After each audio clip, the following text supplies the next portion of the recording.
political parties. The first one was dealing with kind of the setup of political parties, going into a little bit about what is a liberal, what is a conservative, outlining over the functions of political parties, the definition of. Then the second video got more into the concept of the minority parties, which really focused in on why do we have them, how do we have them, and then also why do we have a two-party system as opposed to a multi-party system. Now, this last video over the first part of the this whole unit is going to be just quickly going over the concept about where political parties have been and where they're going. What we have seen over the years, and I'm going back here into the 1960s especially, from the 1960s on, we've really seen a decline going on in the political parties. We have seen that their national party chairperson, in many cases, had become irrelevant. We have seen that the political parties in the 1960s and 70s really had no control over their politicians. They had very little control over what was going on in the public. If you remember in the 60s and 70s, we had, there was a lot of chaos going on after the Korean War, going into the Vietnam War, and the conflicts of there, the Soviet Union. There was just a lot of turmoil going on in our nation. And the political parties really had no way of controlling that and being able to get that set up. Really, their main job was to basically get out there and fundraise and to get the organization of the national structure done. And one of the big things they were doing, of course, is fundraising huge sums of money, which we're going to get more into that into one of your other units or sections of this unit, in fact, on campaign contributions and how that has really, over the years, evolved into a scandal. The other way that they weakened, though, was in the 60s and 70s, the party electorate has weakened. In 1960s, 75% of people identified with a political party.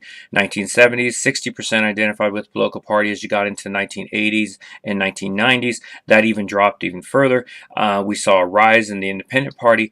Now, today, we have seen a leveling off. If you look at the statistics today dealing with Republican, Democrat, and Independent, who call themselves that, really you see about 32 to 35% of people classify themselves as being Democratic, around 23 to 24%, or maybe just a slightly higher claim to be Republican, and then the rest is Independent. And this again is where the Republican Party is kind of having some problem, is because they are not being able to grow their party. Because if you look at the nation, where we are growing is in the minority percentage in the population. And again, going back to that first video we talked about, the Republican Party is really not doing that. And so they are finding themselves in a lot of turmoil as a party as to how they're going to be able to be to keep their prominence and to keep their relevance as a party. The party coalition had also dropped in the 60s and 70s and 80s. What we really began to find, if you go back in history there, is that you couldn't really tell the difference between a Republican and Democrat in many cases. When it came to issues of abortion, you would have Republicans saying that they're against abortion except in cases of rape, or in cases of incest, or in cases of the mother, or in cases of the possibility of the fetus being terminally ill. So they were very close to what the Democrats were saying. And many, many other issues were just like that as well. And so we really began to see a meshing of the Republicans and Democrats, which actually was good because you could see the crossing over of party lines then, and there was a lot of give and take. There was a lot of compromise going on in the 80s and 90s between the Reagan Democrats, who kind of went over to the Republican side. And also you could see this with the working of the Republicans and Democrats. Well, that's all changed as well. So, other factors that has led to the decline in political parties then is the government became an entity of itself, loss of individual power and control, and then of course technology, which really has been a huge thing with the availability of a candidate being able to basically run their own campaign without having to rely upon the political party to have that network with the media, that network with the technology. Has really grown the power of the individual candidate over that of the party. Well, that's how political parties have declined over the time period. And this website up here, www.pollingreport.com, is a pretty cool one to go to. And you guys can go to that too and things. But basically, you get to this website and you can look at any issue out there, and where does the country stand on those issues? And you could also look and see, how are the people viewing the Republicans and Democrats, and how do they see them in office? Two quick ones here: Republicans in Congress. How does the American public view them? 23% favor the Republicans, 70% disapprove of the Republicans, and this is one of the most recent polls here in November of 2015.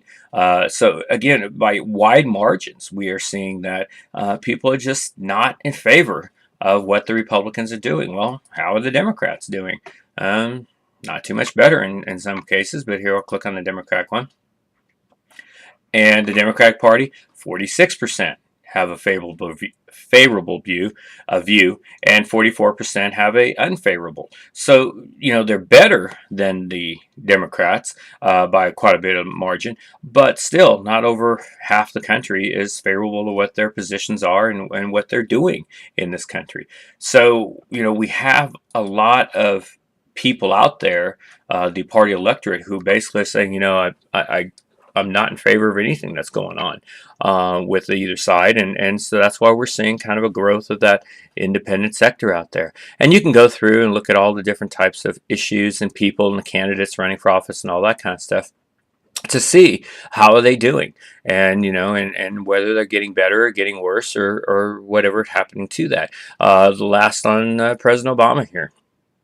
And this was just on 11/22, so it's been not too long ago, depending upon watching the video here. But we'll look at his daily trackings. This is Gallup, dealing with his favorable and unfavorable rating. How is he doing? 45% approve, 52% disapprove, and that really hasn't gone much anywhere. If you go through all of 2015, it stayed right in that level. So he's not getting over 50% of the nation supporting his viewpoints, supporting his ideas, and that's causing him some problems because as President of the United States, really that's where your power base is. So how has the parties resurged? How has the political parties become more prominent now? Here are the three main ways. One is because they've restructured.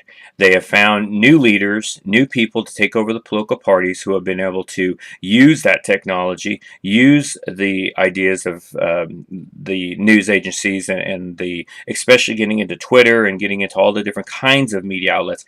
And the political parties have really been able to use that to their benefit to help boost some of these candidates that they're wanting to get more prominence in.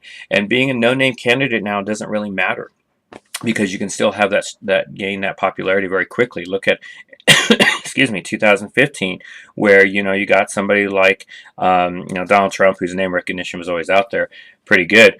But Ben Carson, who nobody knew who Ben Carson was at the start of the 2015 primary race, and now all of a sudden he is looked upon as second place as of going into December of 2015 here.